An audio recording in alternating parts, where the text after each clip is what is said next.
Arrestati due albanesi di 21 e 35 anni residenti a Orsago dopo una segnalazione giunta al 112. Raccontava del fare sospetto dei due in via Palù, sempre ad Orsago, ed in effetti non sbagliava. Occultata nella cintola dei pantaloni di uno dei due una revolver 357 Magnum con all'interno 6 proiettili, risultata oggetto di furto avvenuto nel 2008 ai danni di un istituto di vigilanza privata di Fossò nel Veneziano.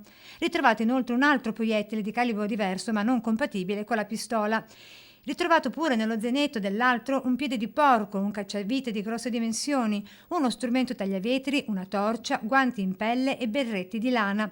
Tutto questo grazie al tempestivo arrivo dei carabinieri di Vittorio Veneto, che hanno subito fermato e controllato i due, ora arrestati per concorso in porto abusivo di armi aggravato dalla circostanza di trovarsi in luogo abitato. Inoltre il 21enne è stato denunciato per ricettazione in quanto la pistola rinvenuta in suo possesso risultava rubata.